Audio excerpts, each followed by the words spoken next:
pertemuan 9 ini. Nah, di pertemuan ini saya akan menjelaskan tentang praproduksi. Nah, di situ ada format penulisan, jadi kayak seperti tata cara penulisan.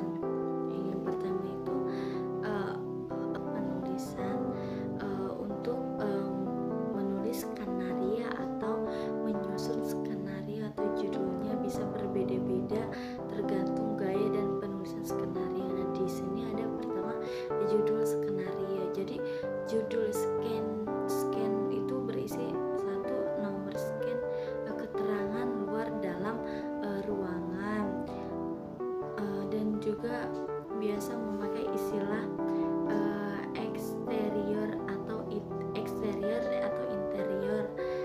exit atau keterangan yang menjelaskan tempat kejadian dan ruangan.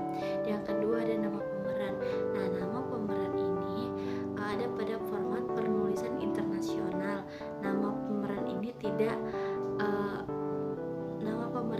lazim dicantumkan, tapi beberapa penulis di Indonesia sering mencantumkan nama pemerannya. Nah, dan juga ada deskripsi visual, yaitu deskripsi ini berisi tentang keterangan suasana tempat kejadian dan peristiwa yang terkandung dalam scan tersebut. Nah, yang keempat ada tokoh dialog. Nah, bagian ini hanya memerankan nama dan tokoh yang sedang berdialog. Jadi hanya menarikkan tentang nama yang berdialog saja. Nah, perlu ditulis agar orang tahu bahwa dialog tersebut disampaikan oleh tokoh yang mana. Misalkan disampaikan oleh tokoh yang ini, itu harus disebut ya, dicantumkan. Nah, yang kelima itu ada beat. Beat itu adalah istilah musik, berarti drama. Beat itu adalah istilah musik yang berarti adalah irama atau tempo. Nah, istilah ini dalam skenario ini tak jauh berbeda dengan musik. Hanya penitik beratan irama atau tempo tersebut pada emosi, inner action, tokoh yang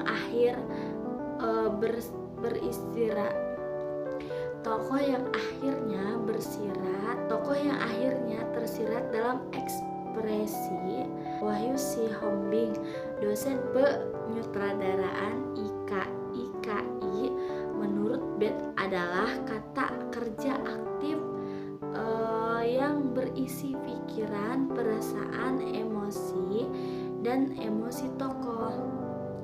Nah, Beat ini juga memiliki arti dalam motivasi, contoh menyesali perbuatannya. Nah, itu ada dialog. Dialog itu di bagian ini menulis kalimat dialog. Nah, yang nantinya kita akan dipakai untuk berdialog. Itu ada logika bahasa. Nah, logika bahasa ini sebaiknya yang digunakan pada dialog dalam skenario bukanlah bahasa yang baku. Jadi yang bahasa yang tidak baku yang digunakan. Nah, itu ada rasional data. Rasional data ini adalah data yang membuat film pendekatan yang menggunakan data untuk membuat keputusan kreatif. Dan juga ada penggunaan data dalam memahami audiens, ada pemilihan datanya. Itu penggunaan data untuk menguji ide, penggunaan kata untuk meningkatkan kualitas dalam film tersebut. Dan juga ada wawancara. Nah, wawancara ini adalah suatu langkah penting dalam pembuatan film. Jadi, terutama Anda ingin menggali pemahaman lebih jauh dalam tentang karakter. Jadi, Anda harus mewawancarai orang. Dan juga ada studi pustaka. Nah, studi pustaka ini merupakan metode pengumpulan data dengan cara mencari referensi literasi dan bahan-bahannya, teori yang diperlukan dalam berbagai sumber yang berkaitan dengan pembuatan film.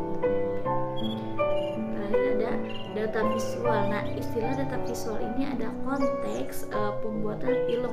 Nah, bukanlah istilah yang umum digunakan. Sebagai gantinya, istilah yang lebih adalah elemen visual atau pembuatan dalam film.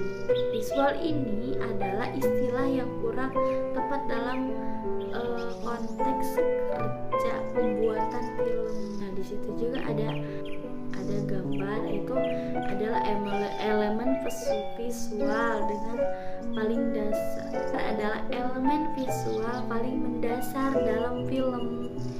Dan juga ada pencahayaan dalam film, itu sangat penting karena dapat mengubah tampilan dan nuansa gambar. Dan yang ketiga, efek visual itu adalah elemen tambahan yang digunakan untuk produksi film.